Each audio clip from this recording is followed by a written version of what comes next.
Cucu, seja bem-vindo ao canal Livro Comentado. Nesse momento, estamos fazendo a leitura do livro Os Miseráveis, de Victor Hugo. Eu sou Nilma Oliveira e hoje apresento o capítulo 3, Somas Depositadas chez Laffitte. Do resto, ele continuava tão simples como no primeiro dia. Ele tinha os cabelos grisalhos, olhos sérios e uma pele bronzeada, como um obreiro. O rosto pensativo de um filósofo. Ele usava um chapéu com bordas largas e um sobretudo abotoado até o queixo. Ele cumpria suas funções de prefeito, mas, fora isso, ele vivia solitário. Ele falava com poucas pessoas. Ele desviava-se da educação e cumprimentava de lado. Esquivava-se rápido, sorria para não precisar conversar e dava dinheiro para não precisar sorrir. As mulheres diziam sobre ele que ele era um bom urso, porque ele gostava de passear nos campos. Ele sempre comia sozinho, ou melhor, em companhia de um livro. Ele tinha esse hábito de, enquanto comia, tinha um livro aberto e ele ia lendo seu livro. Ele tinha uma pequena biblioteca, mas muito bem feita. Ele amava os livros. Talvez como eu e você, os livros são amigos frios, mas fiéis.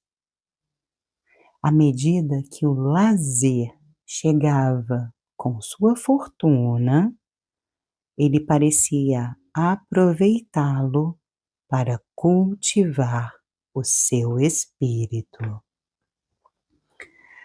Depois que ele estava em Montreuil-sur-Mer, todos repararam que, de ano em ano, a sua linguagem era cada vez mais educada, mais escolhida e mais sutil. Ele sempre levava um fuzil em suas caminhadas, mas raramente o utilizava.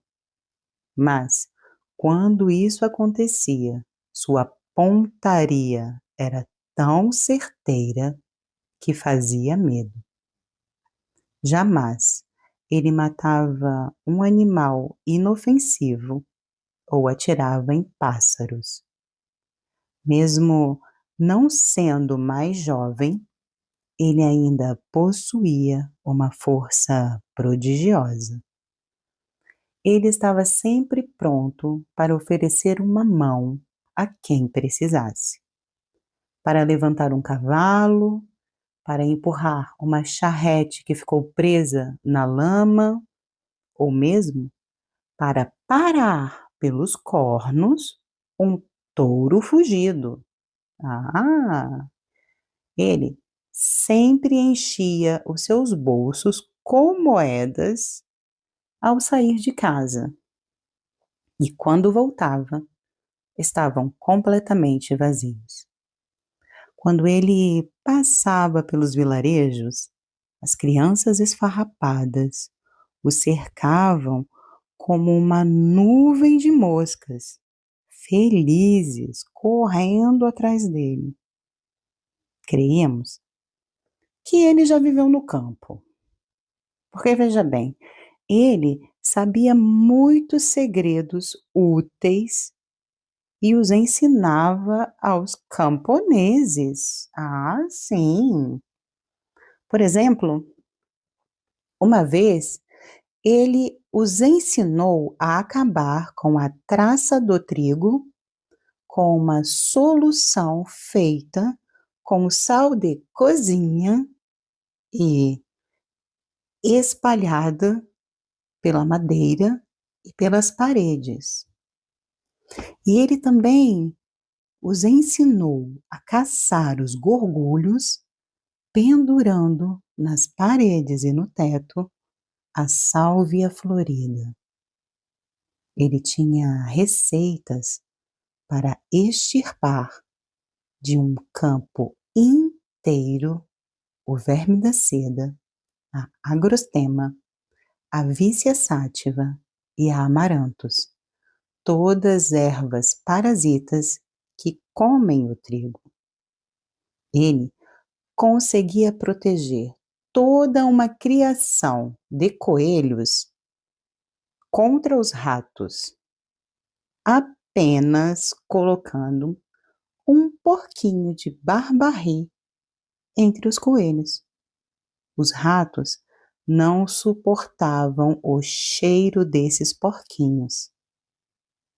E um dia, ele estava passando, fazendo a sua caminhada, pensando, analisando, e ele vê umas pessoas assim. Essas pessoas estavam extremamente ocupadas arrancando as ortigas. Ele olha aquelas plantas sem raízes secas e pensa: bom, elas estão mortas. E, portanto, seria tão bom se soubéssemos nos servir delas. Então ele começa a conversar com as pessoas. E ele explica às pessoas: quando a ortiga é nova, a folha é um excelente legume. Quando fica adulta, ela tem filamentos e fibras, como o cânhamo e o linho. A toalha de ortiga é tão boa quanto a toalha de cânhamo. Quando ela está moída, ela é boa para as aves. Amassada, ela é excelente para os animais com cornos. Os grãos da ortiga, quando são misturados à forragem, deixam o animal com um pelo lustroso. A raiz, misturada ao sal, produz uma linda cor amarela. E também é um excelente feno para ser quebrado 2 vezes. E o que precisa a ortiga? Pouca água, nenhum cuidado especial, nenhum cultivo. Somente ela libera os seus grãos, as suas sementes, à medida que ela amadurece. E isso fica quase impossível os recoltar. Mas, com pouco trabalho, a ortiga nos seria útil. Se a negligenciamos, ela se torna prejudicial. Por isso, a matamos. Muitos homens assemelham-se à ortiga. Depois de um pequeno silêncio, ele diz: meus amigos, retenham isso. Não existem nem más ervas, nem maus homens. Só existem maus cultivadores. E mesmo as crianças tinham por ele um apreço especial, porque, além de tudo, ele também sabia fazer bonequinhos encantadores com palha e casca de coco. Quando ele via a porta de uma igreja com o tecido preto, ele entrava. Ele buscava os velórios como os outros buscavam os batismos. O enviuvamento e o infortúnio dos outros o atraíam por causa de sua grande sutileza. Ele se misturava aos parentes em luto, às famílias vestidas de preto, aos padres gemendo em volta de um caixão. Levantava os olhos aos céus e escutava com uma forma de aspiração aos mistérios do infinito, essas vozes tristes que cantavam à beira do abismo escuro da morte. Ele, às vezes, era tão bom que ele chegava a fazer algumas pequenas loucuras, como boas ações. Ele ocultava-se, como fazemos para fazer as más ações. Ele entrava às escondidas, quando ele sabia que havia uma família que estava precisando, que tinha um problema. Ele entrava às escondidas nas casas, durante a noite, como um ladrão. Ele subia furtivamente as escadas ou se metia furtivamente dentro dos lugares. E quando o pobre diabo percebia que alguém havia invadido sua casa, muitas vezes forçando a fechadura, desesperava-se, pensando que um malfeitor havia entrado ali. Mas, ao olhar a casa e encontrar a moeda de ouro que ele deixava esquecida sobre algum móvel aleatório, o pobre diabo entendia que o malfeitor era Père Madeleine. Ele era assim, ele era afável e triste. O povo dizia: "Voilà, um homem rico que não parece orgulhoso disso. Voilà, um homem feliz que não parece contente."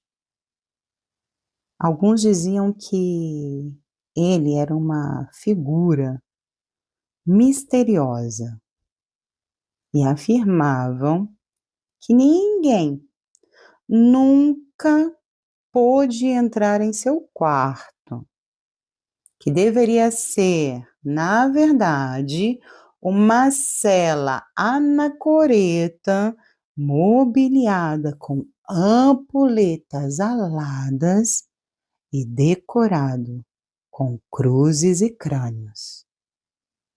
Isso era o que diziam muito por aí. Se bem que algumas jovens mulheres elegantes e malignas vieram um dia em sua casa e pediram para ver o seu quarto. Elas diziam: "Dizem que é uma gruta, queremos ver." Ele, sorrindo, permitiu que elas entrassem em sua gruta. Mas a curiosidade as puniu. Era um quarto normal, decorado com móveis de acaju, bem feios, por sinal, como todos os móveis dessa espécie, e tapiçada com papel de 12 sul. Mas elas não perceberam os 2 flambeaux em prata que estavam sobre a chaminé, disfarçados. Isso não adiantou nada. Não adiantou nada. As boas almas Já vimos como são essas boas almas. Não, eles não aceitaram essa versão. Eles acham melhor que a versão deles ela é mais espontânea, mais criativa, ocupa melhor a mente deles. Então eles continuaram, todos continuaram a dizer que ninguém podia entrar em seu quarto, que era uma caverna de ermita, um buraco, uma tumba. Mas cochichavam também por aqui, por ali, que ele tinha somas exorbitantes depositadas chez Lafite, com uma cláusula especial que o dinheiro está sempre disponível imediatamente para ele. E, por causa disso, dessa informação obtida por meios obscuros, eles incluíam na fofoca que uma bela manhã, tá? Uma bela manhã que amanhece, esse Madeleine, ele pode simplesmente chegar chez Lafite, assinar e levar seus 2 ou 3, talvez até 4 milhões em 10 minutos. E esse é o capítulo 4. Monsieur Madeleine em luto.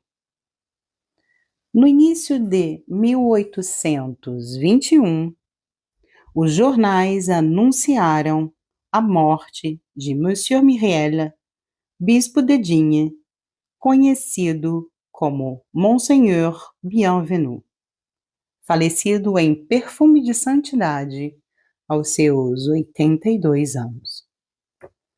O bispo de Digne, para deixar aqui um detalhe que os jornais ocultaram, quando faleceu, já fazia algum tempo que estava cego e feliz de estar cego, tendo sua irmã ao seu lado.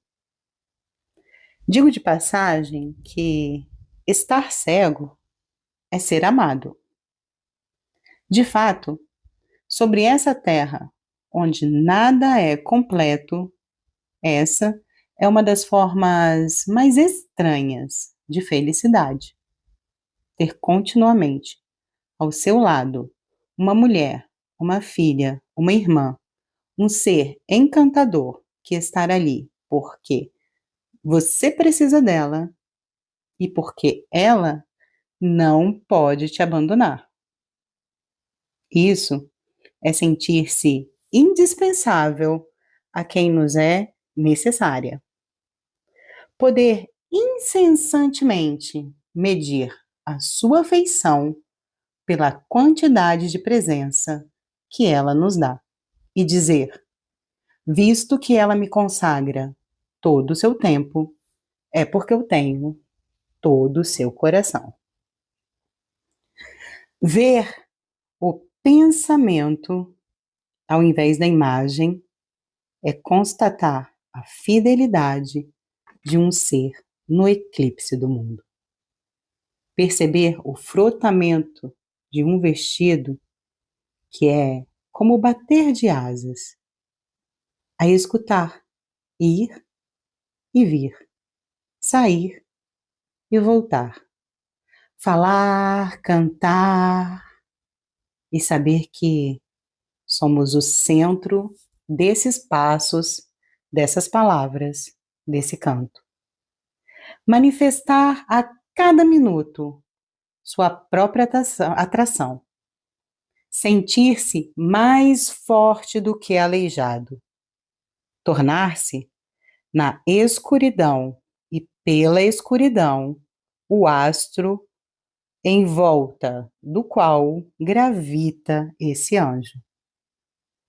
Poucas felicidades se igualam a essa.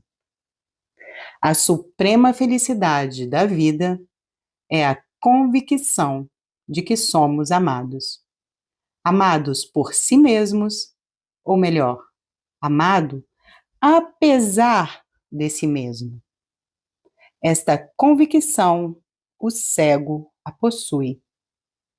Dentro desse sofrimento, ser servido é como uma carícia. Ele sentia falta de alguma coisa?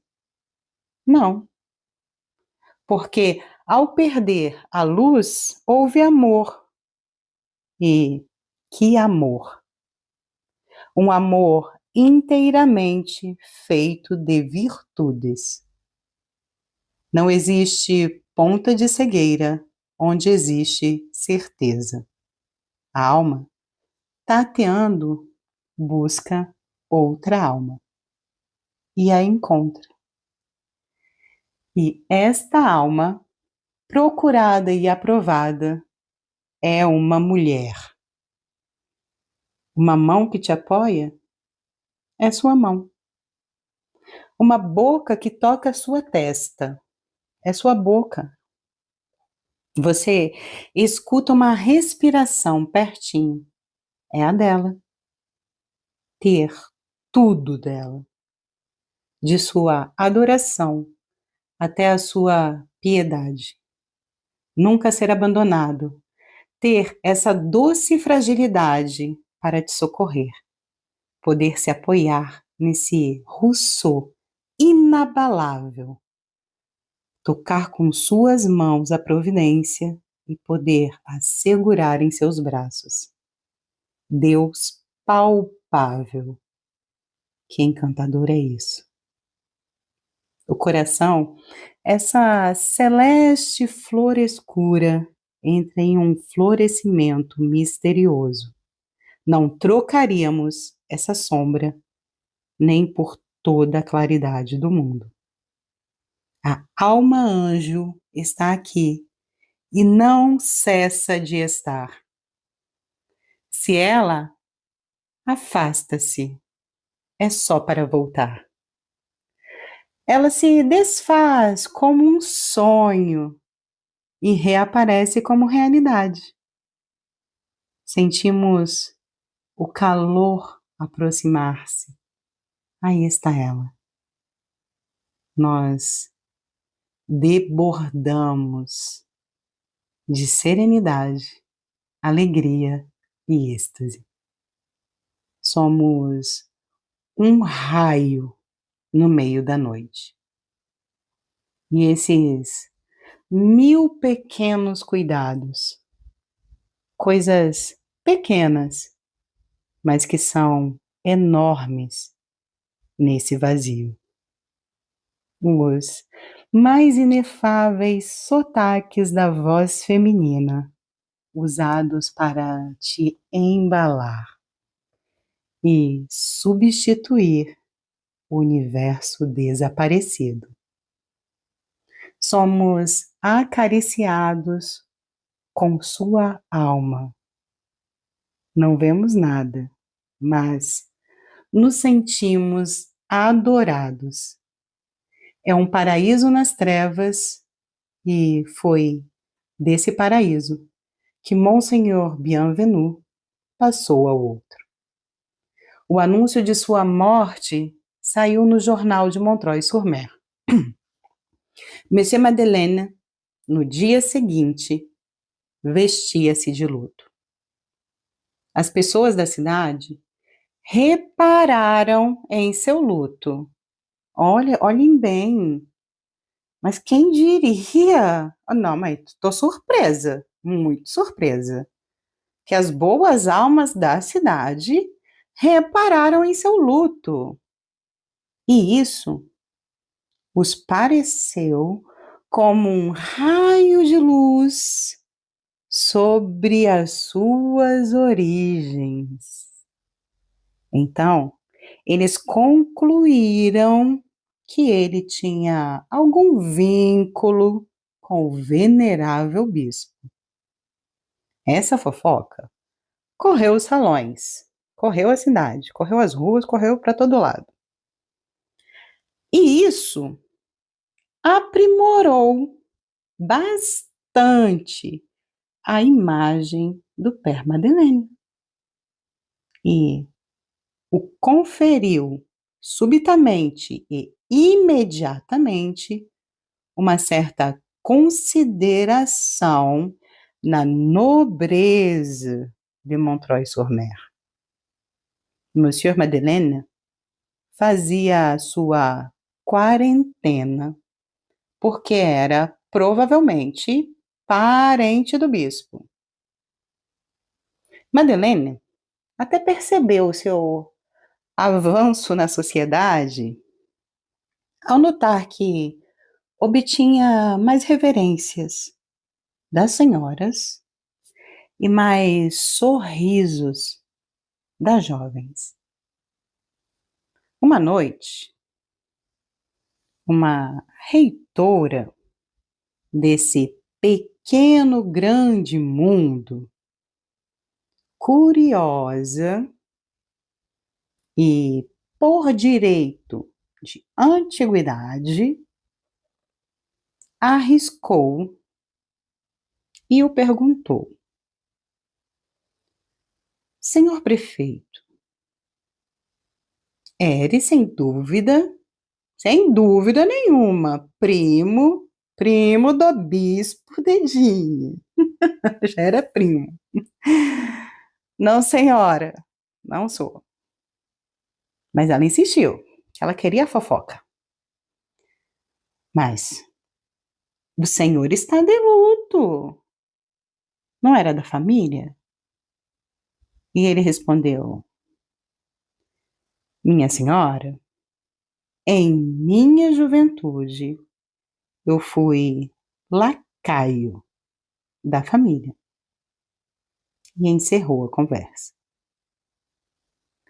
Uma outra coisa também que chamava muita atenção das boas almas era um costume que ele tinha, desde que ele chegou ali. Cada vez que um menino savoiar passava por ali, correndo o país e procurando chaminés para limpar, ele o fazia chamar, perguntava seu nome e depois lhe dava uma boa quantidade de dinheiro.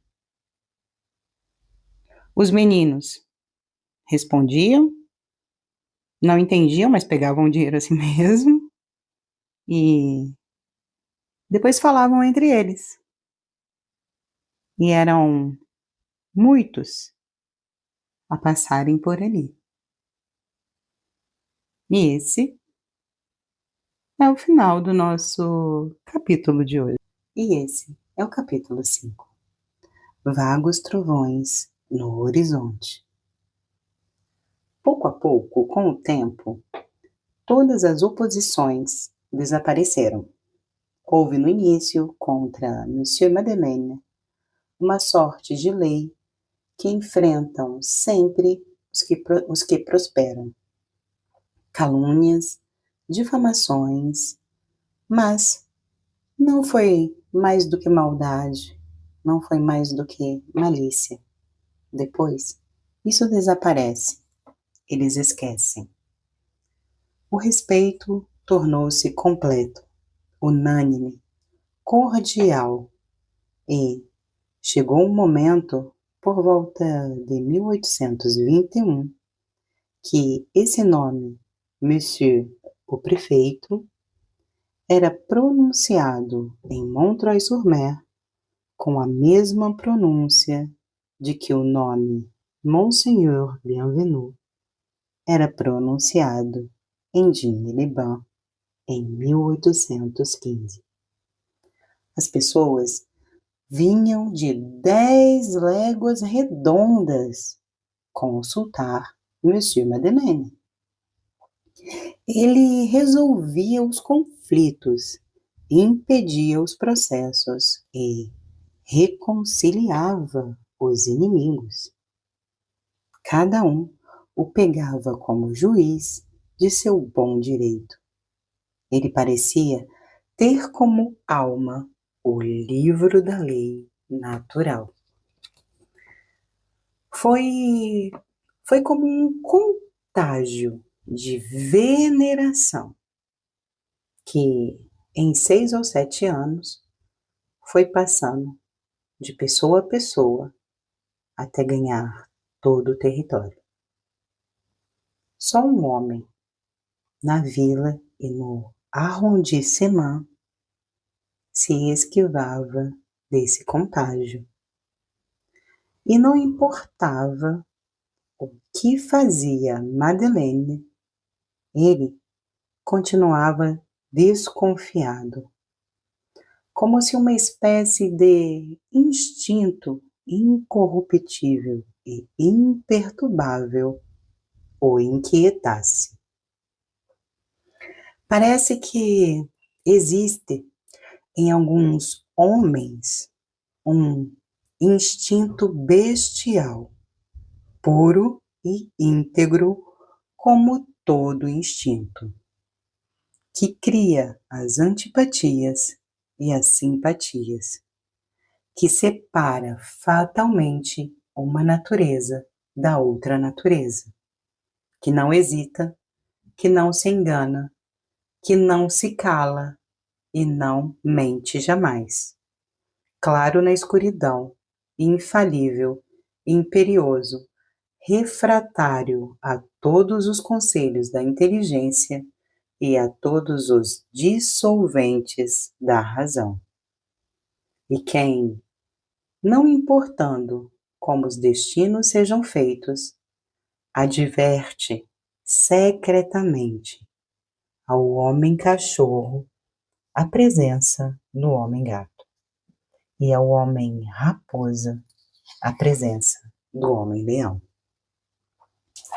Sempre que Madeleine passava pela rua, calmo, afeituoso, cercado de bênçãos de todos, acontecia que um homem alto, vestido com um sobretudo cinza, armado com uma bengala, usando um chapéu abaixado, retornava bruscamente atrás dele e o seguia com o olhar até ele desaparecer.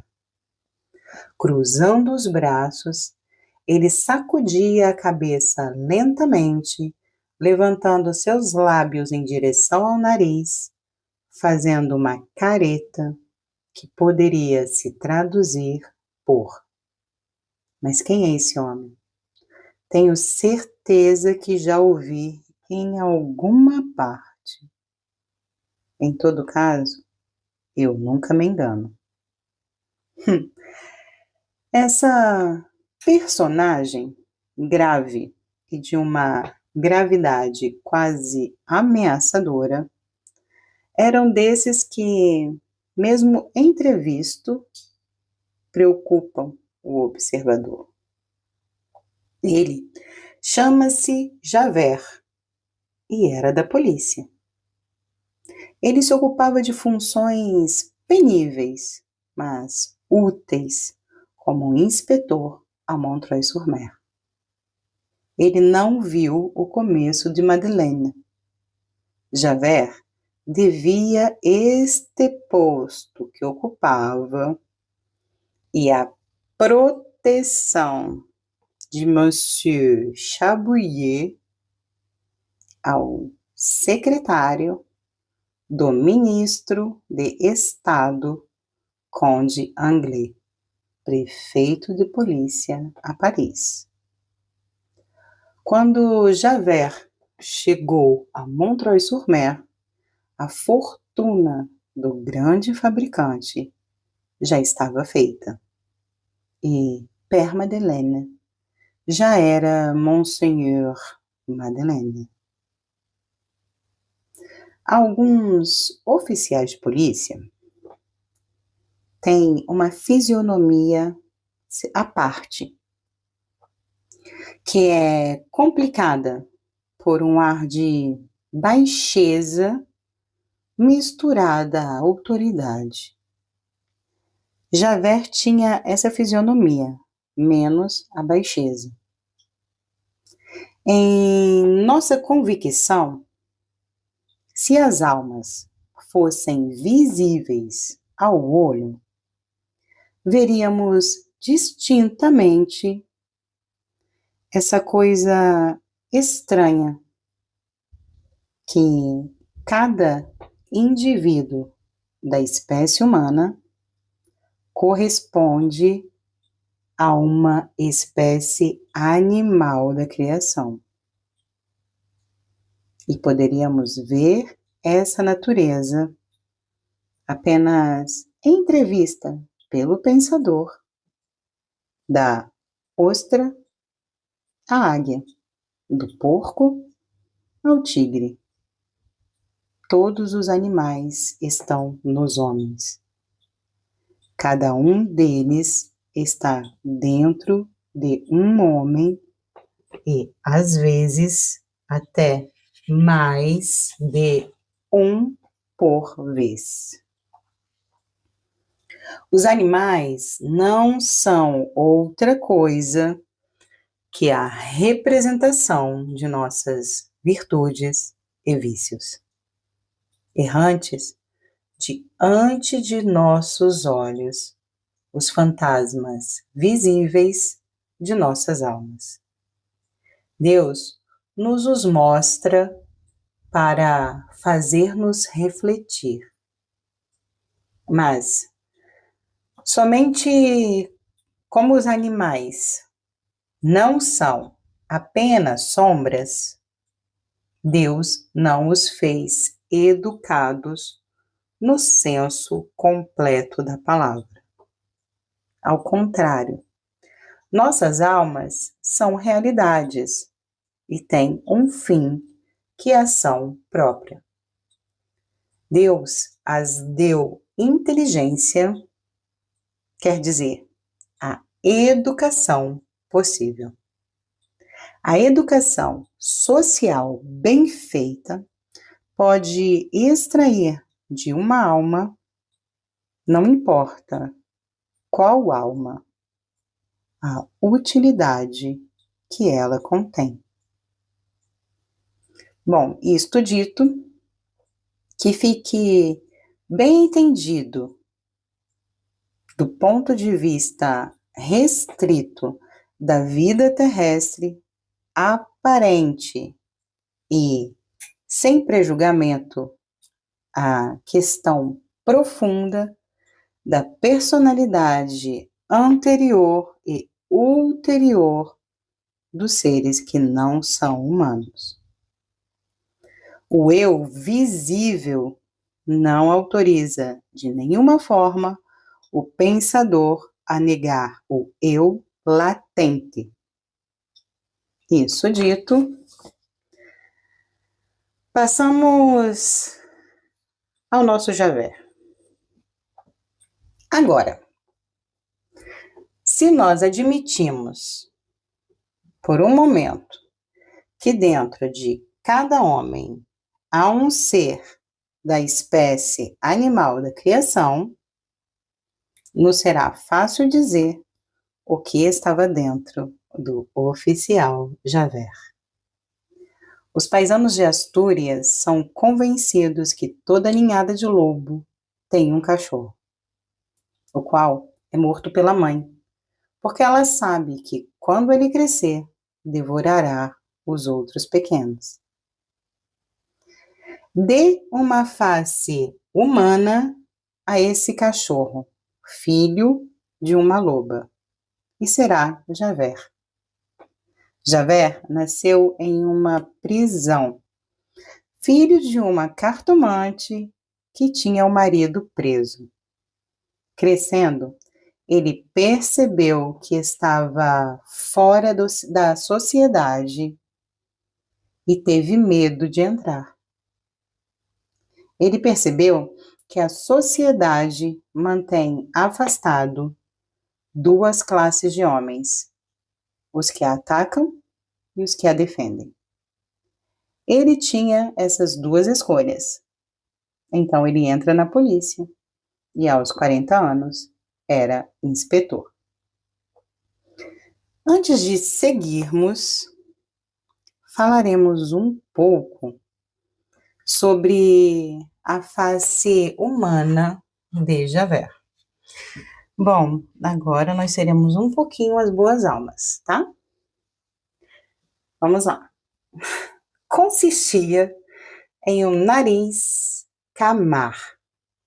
O nariz camar é o nariz o nariz do crânio.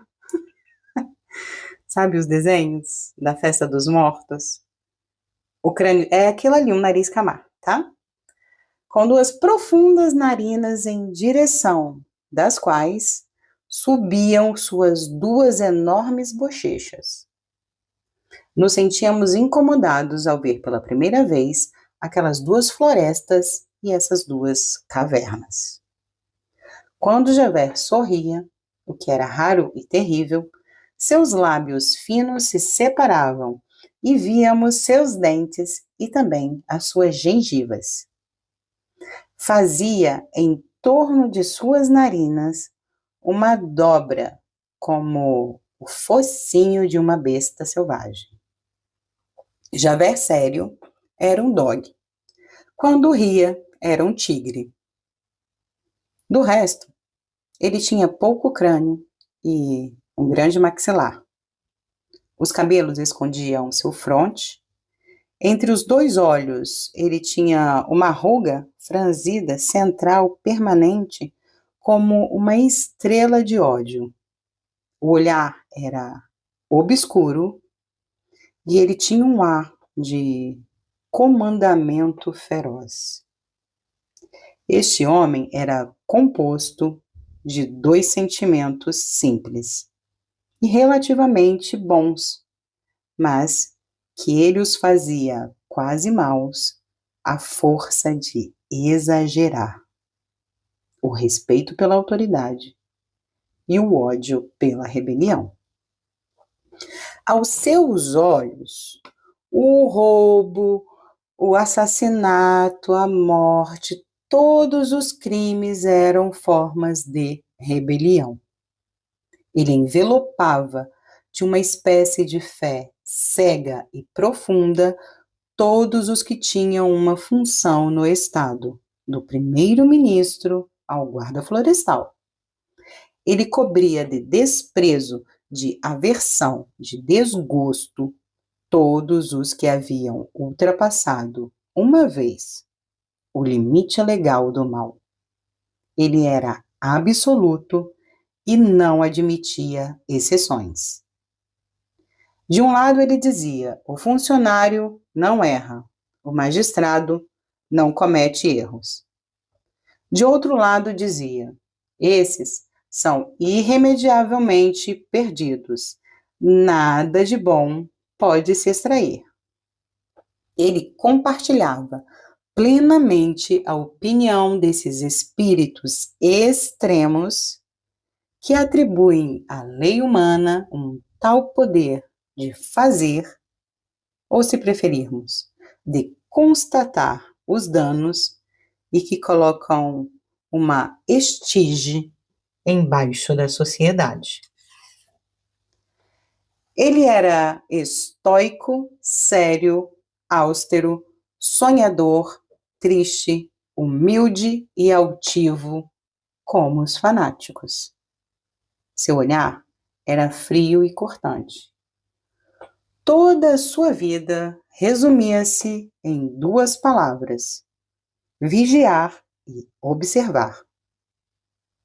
Ele introduziu a linha direita naquilo que havia de mais torto no mundo.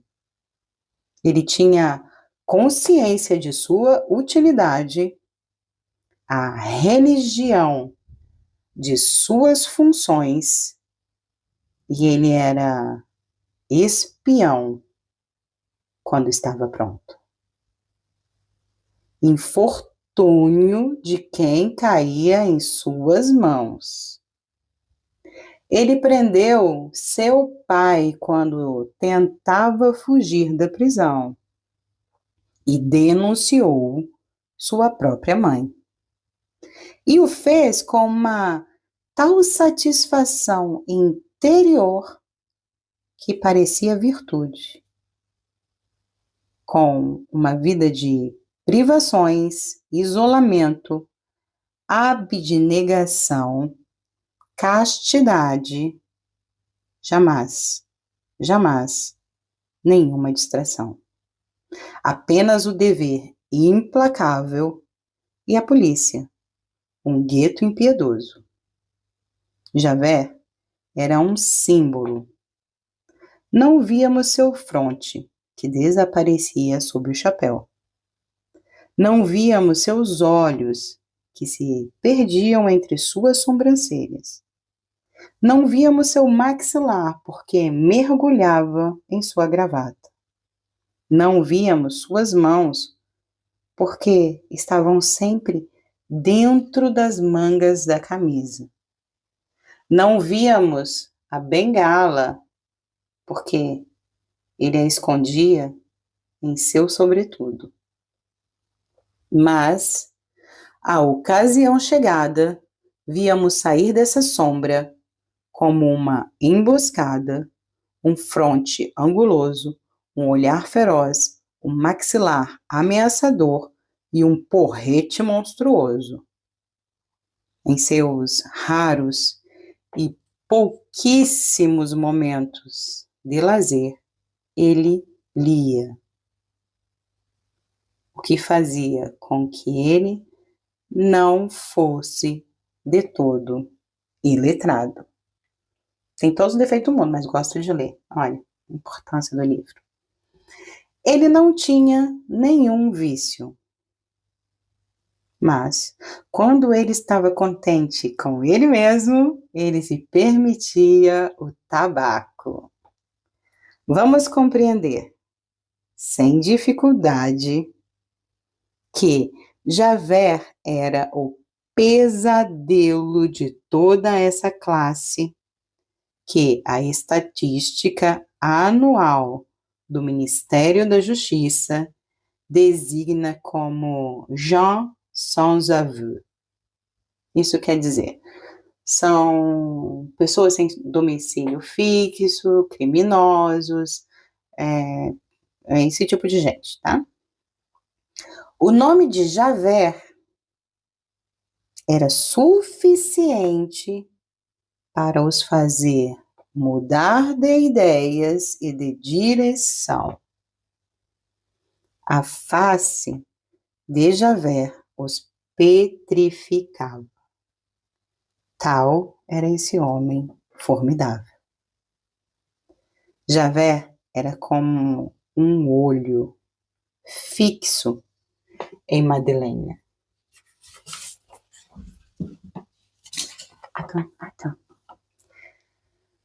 Esse olho era cheio de suposições e conjecturas. Madeleine acabou percebendo, mas não deu atenção. Ele nunca fez nenhuma pergunta a Javert. E tampouco o evitava ou o procurava. Ele o tratava como tratava a todos, com confiança e bondade. Por alguns comentários de Javert, deduzimos que ele procurou, de várias formas legais e obscuras, obter informações sobre o passado de Madeleine. Uma certa ocasião, ele disse para si mesmo: agora sim, creio que eu peguei. Agora eu peguei. Depois, ele passou 3 dias pensativo, sem pronunciar uma só palavra. Parece que o fio arrebentou. Do resto, é isso. E o corretivo necessário ao sentido de certas palavras poderia parecer muito absoluto. E não pode haver nada de verdadeiramente infalível nas criaturas humanas. O próprio instinto, ele erra. É próprio dele, às vezes, se confundir. Senão, ele seria superior à inteligência. E a besta teria uma luz superior a essa do homem. Ai, os animais seriam mais inteligentes do que nós. Eu creio que eles são mais inteligentes do que nós. Mas vamos terminar aqui. Javert, ele estava incomodado com Madeleine. Aquela completa naturalidade, aquela tranquilidade o incomodavam.